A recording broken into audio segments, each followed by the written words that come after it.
तो सावधान हो जाओ, क्योंकि मैं ये एक रिपोर्ट ये बताती है कि करीबन करीबन इंडिया में, हिंदुस्तान में 8 से 9% लोगों को थायराइड नोड्यूल पाए जाते हैं।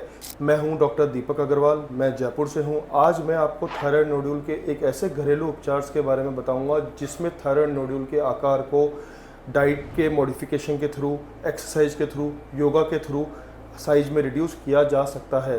दोस्तों, पर मैं एक चीज़ कहना चाहूँगा, मेरे ये सभी जो नुस्खे हैं, ये सभी जो विधियाँ हैं, ये जो घरेलू उपाय है, ये आपके मोस्टली स्टार्टिंग वाले थायराइड नोड्यूल्स में काम करेंगे, ना कि मोस्टली अगर आपके थायराइड नोड्यूल का साइज अगर बढ़ गया है और आपको बहुत सिम्टम जनरेट हो रहे हैं, तो मेरी आपसे हाथ जोड़ के विनती है कि आप अपने नियरेस्ट एंडोक्राइनोलॉजिस्ट, इंटरवेंशन रेडियोलॉजिस्ट या ईएनटी स्पेशलिस्ट को दिखाइए। इस चैनल को सब्सक्राइब करिए, इस वीडियो को लाइक करिए, क्योंकि मैं आपको ये बोलता हूँ कि इस तरह के काफ़ी वीडियो थायराइड नोड्यूल्स के बारे में और अदर बीमारी के बारे में हम बना चुके हैं, जिससे आपको काफ़ी ज़्यादा मदद मिलेगी। दोस्तों, अब हम आते हैं इस वीडियो के मेन टॉपिक पे कि ऐसे घरेलू उपाय, ऐसे घरेलू तरीके जिनके थ्रू हम अपने थायराइड के नोड्यूल का आकार रिड्यूस कर सकते हैं, वो क्या क्या है, इसके बारे में हम एक एक करके जानने की कोशिश करते हैं। पहला मैं लेता हूँ डाइटरी रिकमेंडेशन। डाइटरी रिकमेंडेशन में पहला आता है आयोडीन की कमी को दूर करना। वो कैसे किया जा सकता है? पहला, आयोडीनाइज नमक खाइए। ना बहुत ज़्यादा नमक खाना है, ना बहुत कम खाना है, बैलेंस मात्रा में खाना बहुत ज़रूरी है। दूसरा, समुद्री शैवाल होती है, सी वीड्स होती है, उनका सेवन करना। तीसरा, समुद्री मछली, उसका सेवन करना। तो इन सभी की उपयोग से हम आयोडीन की कमी को दूर किया जा सकता है। दूसरा आता है सेलेनियम से भरपूर पदार्थ। सेलेनियम एक ऐसा सब्सटेंस है जो थायराइड हार्मोन के फंक्शन को इम्प्रूव कर देता है। तो इसके लिए क्या क्या चीज़ खा सकते हैं हम? इसके लिए हम खा सकते हैं सूरजमुखी के बीज खा सकते हैं, ब्राज़ील नट्स खा सकते हैं, साबुत अनाज जैसे कि ब्राउन राइस खा सकते हैं। इनका सेवन भी लिमिटेड मात्रा में ही करना है। ऐसा नहीं कि हम खाना ही बैठ गए तो बहुत सारा खा रहे हैं, ऐसा नहीं करना है। बैलेंस मात्रा में खाना बहुत ज़रूरी है। तीसरा आता है जिंक से भरपूर पदार्थ। जिंक भी थायराइड के फंक्शन को बहुत अच्छा अफेक्ट करता है। इसके लिए क्या क्या यूज कर सकते हैं? जो ब्लैक ग्राम्स होते हैं, काले चने, उसका यूज कर सकते हैं। कद्दू जो खाते हैं हम घर में, कद्दू के बीजों का यूज कर सकते हैं। डार्क चॉकलेट्स का यूज कर सकते हैं। दोस्तों, यंग लोगों को डार्क चॉकलेट नाम सुन के बहुत ही मुंह में पानी आ रहा होगा, लेकिन लिमिटेड मात्रा में यूज करना है कि इन सब के थ्रू हम जिंक का कंटेंट इनफ मात्रा में अपनी बॉडी में ले सकते हैं और थायराइड फंक्शन को इम्प्रूव कर सकते हैं और थायराइड नोड्यूल को होने से बचा सकते हैं।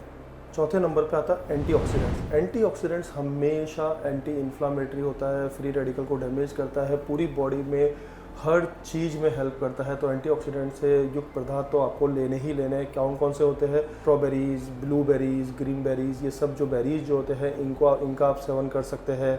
उसके अलावा आप ग्रीन टी पी सकते हैं। ग्रीन टी आजकल एक बहुत ही काफ़ी प्रचलन में है, उसको पी सकते हैं।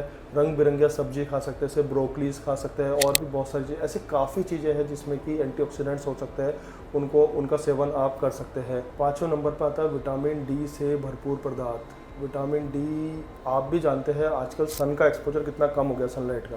तो विटामिन डी का उपयोग आपको करना चाहिए। और विटामिन डी का उपयोग आप कैसे कैसे कर सकते हैं? ये आप समुद्री मछली का यूज करके या फैटी फिश का यूज करके कर सकते हैं। मशरूम खा सकते हैं, अंडे की जो जर्दी होती है उसको खा सकते हैं। और कभी कभी, जैसे अब कुछ कह नहीं सकते, लेकिन जो वेजिटेरियंस लोग हैं जो ये सब नहीं खाते हैं, तो उनको वो अन्य पदार्थों के रूप में या फिर सिरप और टैबलेट्स के फॉर्म में भी विटामिन डी का सेवन कर सकते हैं। पर विटामिन डी की कमी से भी अपनी बॉडी में ये थायराइड के अलावा भी बहुत सारे सिम्टम जनरेट हो सकते हैं। तो उसको कंट्रोल करने के लिए अपन ये सब का सेवन करना चाहिए। ऐसे खाने वाले पदार्थ जिससे आपको बचना है, कौन से पदार्थ हो सकते हैं? Refined sugar. Refined sugar inflammation को बढ़ा देता है, तो रिफाइंड शुगर को नहीं खाना है। जो ग्लूटेन वाले सब्सटेंस होते हैं जो कि बहुत ज़्यादा गोइट्रोजन्स क्रिएट करते हैं, उनसे बचना है। डेयरी प्रोडक्ट्स को कम यूज करना है। आपको अल्कोहल को कम यूज करना है, कैफीन को कम यूज करना है। आपको और भी जो जंक फूड टाइप के पदार्थ होते हैं, उन सबको एज पॉसिबल जितना संभव हो सके उसको अवॉइड करने की कोशिश करनी है। आपको जो प्रोसेस फूड्स होते हैं, जो कैन फूड्स होते हैं, उनको अवॉइड करना है। अत्यधिक सोया प्रोडक्ट्स को अवॉइड करना है, क्योंकि उसमें भी काफ़ी मात्रा में गोइट्रोजन्स होते हैं। तो इन सबको अवॉइड करना। दोस्तों, अब मैं कुछ ऐसे योगासन बताऊंगा जिसके करने से आपको थायराइड डिजीज़ में काफ़ी मदद कर सकती है। पहला आसन है सर्वांगासन। सर्वांगासन में क्या होता है कि हम पीठ के बल लेट जाओ, पैरों को 90 डिग्री पे ऊपर करो, हाथों को पीठ या कमर पे रख के पीठ को ऊपर उठाने की कोशिश करो। ये आसन दिन में 2 से 3 बार या एक ही बार में 2 से 3 सेट किए जा सकते हैं। ये हार्मोन थायराइड के फंक्शन को काफ़ी हद तक इम्प्रूव करता है और आपको थायराइड नोडुल होने की संभावना को काफ़ी हद तक कम करता है।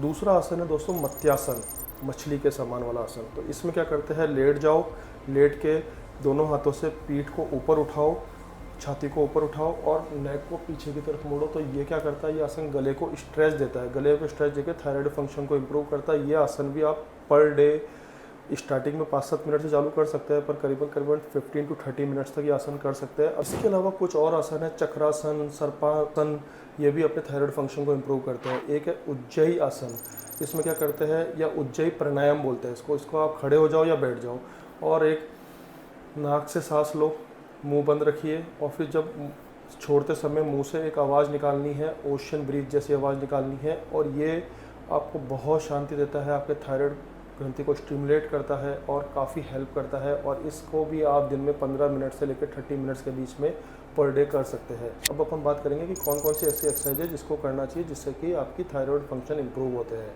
इसमें पहली एक्सरसाइज है नेक रोटेशंस। नेक रोटेशन यानी कि क्लॉकवाइज घुमाइए, एंटी क्लॉकवाइज, क्लॉक और एंटी क्लॉकवाइज ऐसे करके इस चीज़ के कम से कम 2 से 3 सेट करने हैं आपको 10 से 15 बार। दूसरा आता है शोल्डर ब्लेड स्क्वीज। इसमें शोल्डर को पीछे की साइड लेके जाना है और हाथ को पीछे रख के पीछे झुकना है और इस तरह से झुकना है कि आपके पीछे कोई पेंसिल पड़ी हो या कोई सामान पड़ी हो जिसको आपको उठाने का प्रयास करना है। इससे आपके शोल्डर में और नेक रीजन में बड़ा स्ट्रेच आएगा, फ्लेक्स, और इससे फ्लेक्सिबिलिटी डेवलप होगी और आपकी थायराइड ग्रंथि स्टिमुलेट होगी।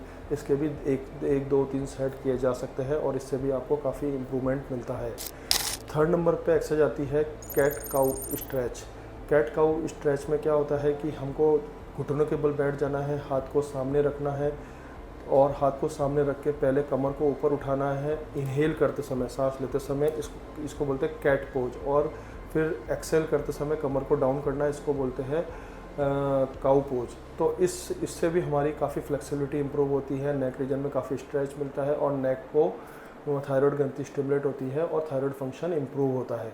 तो ये कुछ बेसिक एक्सरसाइज है जिसको करने से हमारे थायराइड फंक्शन इंप्रूव हो सकते हैं। दोस्तों, ये मैंने आपको बताया कि कैसे डाइट रिकमेंडेशंस, योगा और एक्सरसाइज की मदद से हम थायराइड की हेल्थ को इम्प्रूव कर सकते हैं। अगर आप इसको अपनी लाइफ का हिस्सा बना के डेली करते हो तो आपकी बॉडी की ओवरऑल हेल्थ इंप्रूव होगी।